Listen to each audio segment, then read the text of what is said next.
Hello friends, नमस्कार। यामिनी ज्योतिष में आपका स्वागत है। तो दोस्तों, मेरा नाम राजेश बब्बर है। आज मैं आपको बताने जा रहा हूँ प्रश्न विचार कैसे किया जाता है, उसकी एक नई विधि मैं आपको बताने जा रहा हूँ। इसमें मैं 3-4 वीडियोस अलग अलग बनाऊँगा। बहुत सी मेरे पास रिक्वेस्ट आई थी कि प्रश्न कुंडली पे कुछ और वीडियोस बनाई जाए, तो ये वीडियो बहुत इंपॉर्टेंट है दोस्तों। इसमें एक नई टेक्निक मैं आपको शेयर कर रहा हूँ, इसको ध्यान से देखिए, इसको समझने की कोशिश करिए। तो आइए वीडियो आरंभ करते हैं। वीडियो आरंभ करने से पहले बहुत बहुत धन्यवाद, मैं हाथ जोड़कर सबका धन्यवाद करना चाहता हूं दोस्तों, जो लोग भी मेरा चैनल सब्सक्राइब कर रहे हैं। तो दोस्तों देखिए, प्रश्न विचार शुरू करने से पहले मैं ये कहना चाहूँगा दोस्तों कि वैदिक एस्ट्रोलॉजी में हर चीज़ बहुत इम्पॉर्टेंट होती है। ये मैं हर बार रिपीट करता हूँ, चाहे वो बहुत छोटा सा कॉन्सेप्ट हो, चाहे वो बहुत डीप कॉन्सेप्ट हो, हर कॉन्सेप्ट, हर टेक्निक आपको आनी चाहिए दोस्तों। अभी लास्ट मैंने एक जन्म दिवस के ऊपर वीडियो बनाई थी, बहुत ही इम्पॉर्टेंट वीडियो है। तो आइए वीडियो आरंभ करते हैं। प्रश्न विचार, प्रश्न कुंडली देखने के बहुत से तरीके होते हैं, लेकिन आज मैं जो आपको बताने जा रहा हूँ ये एक डिफरेंट तरीका है। कोई व्यक्ति आपके पास आता है और प्रश्न पूछता है कि मेरी जॉब कब लगेगी, मेरे व्यापार में प्रॉब्लम है, ये कष्ट कब तक दूर होगा, कितना समय उसमें लगेगा। तो ऐसे केसेस में थोड़ा सा डिफ़िकल्ट होता है जवाब देना कि कितना समय लगेगा। तो उसी चीज़ का आंसर मैं आज आपको बताने जा रहा हूँ। उससे पहले आप ये नोट कर लीजिए जो मैंने यहाँ पे लिखा है। अगर प्रश्न जो है सूर्य देव से रिलेटेड है, अभी मैं आपको डिटेल्स में बताऊंगा कि कैसे प्रश्न सूर्य देव, शुक्र देव, इन सब से रिलेट होगा। तो सूर्य देव जब राशि चेंज करेंगे तो उस कार्य में तब सफलता मिलती है दोस्तों। सफलता मिलने के योग जो है बन जाते हैं। चंद्रमा से रिलेटेड अगर वो प्रश्न आ जाएगा तो आप समझिए कि कार्य बिल्कुल होने ही वाला है। कुछ ही क्षणों में या एक आधे दिन में वो कार्य पूर्ण हो जाएगा। मंगल से देखेंगे तो मंगल दिन के कारक होते हैं, तो उसमें कितने दिन लगेंगे ये मैं भी आपको कैलकुलेशन बताऊंगा। बुध से रिलेटेड अगर प्रश्न होगा, बुधदेव से रिलेटेड, तो जब ऋतु चेंज होगी तब कार्य सिद्धि होगी। कितनी ऋतुओं के बाद कार्य सिद्धि होगी ये मैं अभी आपको कैलकुलेशन बताऊंगा। बृहस्पति, ये बहुत इंपॉर्टेंट है दोस्तों। मोस्टली जो क्वेश्चंस होंगे वो बृहस्पति से रिलेटेड ही होते हैं, क्योंकि लंबे समय तक ये एक राशि में रहते हैं। तो बृहस्पति 1 महीने की अवधि उनको दी गई है, मास के कारक होते हैं। और शुक्रदेव पक्ष के कारक हैं। अगर शुक्रदेव से रिलेटेड कोई क्वेश्चन है तो जब पक्ष चेंज होगा, अगर कृष्ण पक्ष चल रहा है तो कृष्ण पक्ष जब चेंज होगा, जब शुक्ल पक्ष आएगा तो उस कार्य में सिद्धि या उस कार्य में सफलता आपको मिलेगी। और शनि देव जो हैं दोस्तों, वर्ष को रिप्रेजेंट करते हैं। 1 वर्ष उनको दिया गया है और कितने वर्ष उसमें लगेंगे ये अभी मैं आपको कैलकुलेशन पार्ट से बताऊंगा। तो ये आप नोट कर सकते हैं, ये बहुत इम्पॉर्टेंट है दोस्तों। तो अब मैं यहाँ पे एक छोटा सा चार्ट आपको बना के दिखाता हूँ और इसमें हमें क्या देखना है, कैसे चीज़ों को कैलकुलेट करना है, वो मैं आपको इसमें बताऊंगा दोस्तों। मान लीजिए आपसे कोई प्रश्न पूछ लेता है कि मेरे व्यापार में प्रॉब्लम चल रही है, मेरे बिज़नेस में मेरे को लॉस हो रहा है, तो ये जो लॉस है ये कब तक रहेगा, ये जो कष्ट है ये कब तक रहेगा, कैसे पूर्ण होगा। तो एक एग्जांपल लेते हैं। मान लीजिए 12 नंबर यहाँ पे आता है और यहाँ 9 नंबर हैं और यहाँ पे बृहस्पति देव मैं लिख देता हूँ। ये मैं एग्जांपल समझाने के लिए आपको ले रहा हूँ। तो जब भी प्रोफेशन से रिलेटेड, व्यापार से रिलेटेड प्रश्न होगा, उसमें 3-4 चीज़ें देखी जाती हैं। ये डिटेल्स मैं आने वाली वीडियोस में और बनाने वाला हूँ, लेकिन जो बेसिक होता है वो है 10th हाउस। ये मेरा 10th हाउस है दोस्तों। ये मेरा कर्म क्षेत्र है, जहाँ से मैं कर्म करता हूँ। कर्म करने के बाद मुझे लाभ होता है, तो ये मेरा लाभ का भाव है। तो ये दोनों एक साथ देखे जाते हैं, लेकिन अभी सिर्फ मैं आपको एक डिफरेंट तरीके से बताऊंगा। तो कर्म के स्वामी आपको देखने हैं कुंडली में कहाँ चले गए हैं। कर्म के स्वामी बृहस्पति देव यहाँ पे आ गए, यहाँ 6 नंबर राशि लिख देते हैं। तो कर्म के स्वामी कार्येश बन जाते हैं यहाँ पे। जिस हाउस के बारे में बात की जाती है, अगर आप व्यापार के बारे में बात करेंगे तो वो जो भाव होगा उसके जो स्वामी होंगे वो कार्येश बन जाते हैं। तो जब भी कार्येश लगन को देखे या अपने भाव को देखे या कोई शुभ प्लैनेट्स कार्येश को देखें तो कार्य होना बिल्कुल तय होता है, कार्य में सफलता मिलनी बिल्कुल तय होती है। तो यहाँ देखिए इस एग्जाम्पल में मैंने सिर्फ ये समझाने के लिए लिया है दोस्तों, कार्येश लगन को देख रहे हैं। तो इसका मतलब क्या है कि जो इन्होंने प्रश्न पूछा है वो सिद्ध हो सकता है, सिद्ध होने वाला है, और उसमें जो रुकावट आ रही थी, जो प्रॉब्लम आ रही थी, वो दूर होने वाली है। लेकिन ये जो क्वेश्चन है इसका जो आंसर है ये अधूरा है दोस्तों। कब होगा वो समय, जो है वो कब आएगा जब मुझे इस चीज़ से छुटकारा मिलेगा।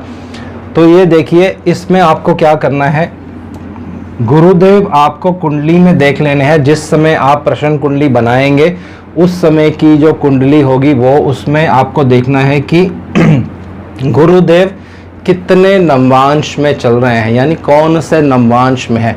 तो एग्जाम्पल लेते हैं, यहाँ पे मान लीजिए गुरुदेव 29 डिग्रीज पे हैं, 29 डिग्रीज पे हैं, 29 अंश हैं गुरुदेव के। 29 अंश का मतलब है ये लास्ट वाले जो 9वां नवमांश होता है वहाँ पे चल रहे हैं। तो इसकी कैलकुलेशन कैसे करनी है, ये इस पे ऑलरेडी मेरी वीडियोस हैं दोस्तों, आप आराम से देखेंगे। 3 डिग्री 20 मिनट का एक नवमांश होता है, तो फिर इसमें आप 3 डिग्री 20 मिनट जोड़ेंगे तो ये 6:40 आ जाएगा। तो 6:40 जो होता है वो दूसरा नवमांश होता है। इसी तरह से जब आप इसमें 3 डिग्री 20 मिनट जोड़ते जाएंगे तो लास्ट का जो नवमांश होगा 26 कुछ से लेकर 30 डिग्री के बीच में, वो 9वां नवमांश गिना जाता है। तो यहाँ पे देखिए गुरुदेव 9वें नवमांश में है, तो कार्य सिद्धि कब होगी। गुरुदेव यहाँ मास के कारक हैं, 1 महीना जिसको आप कह सकते हैं 1 महीने के कारक हैं। तो आपको जितने नवमांश में गुरुदेव चल रहे हैं उसको महीने से गुना कर देना है, उतने ही महीने आपको काउंट कर लेने हैं। तो 9वां नवमांश और महीना, यानी कि 9 महीने में कार्य सिद्धि होगी दोस्तों। 9 महीने में कार्य सिद्धि होगी, उस समय जो भी आपको कष्ट होगा वो दूर होगा। और इसके लिए आपको अभी गुरुदेव के उपाय करने चाहिए, वो रेमेडियल पार्ट होता है वो बाद में बताएंगे, लेकिन जो बेसिक है वो आप समझ लीजिए।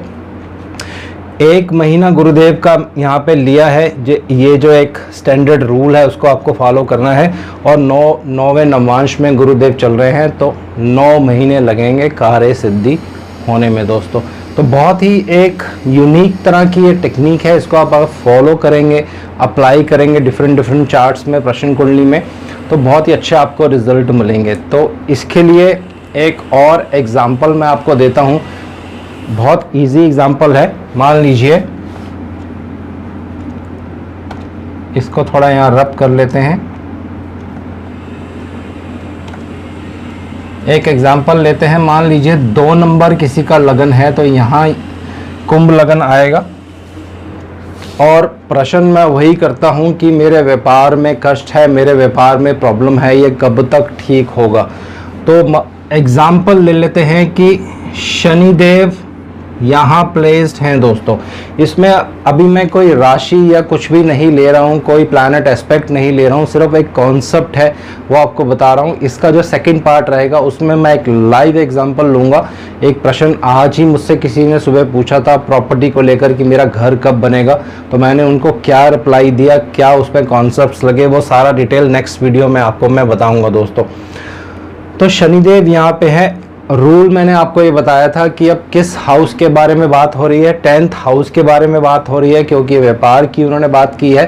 तो कार्येश जो हो गए यहाँ पे, जिससे कार्य सिद्ध होगा, वो शनिदेव हो गए दोस्तों। तो शनिदेव कार्येश बन के अपने ही भाव को देख रहे हैं और लगन को भी देख रहे हैं। तो इसका मतलब ये है कि कार्य सिद्ध हो सकता है, जो इन्होंने प्रश्न पूछा है वो पूर्ण हो जाएगा, उसमें सफलता मिलेगी। पहले आपको ये जज कर लेना है दोस्तों, ऐसा नहीं कि कार्य सिद्ध होने वाला ही ना हो, उसमें रुकावटें आ रही हों, आप उनको एक पर्टिकुलर टाइम दे दें कि इतने समय बाद जो है कार्य सिद्ध हो जाएगा। ये चीज़ आपको थोड़ा सा पहले एनालाइज करनी पड़ेगी।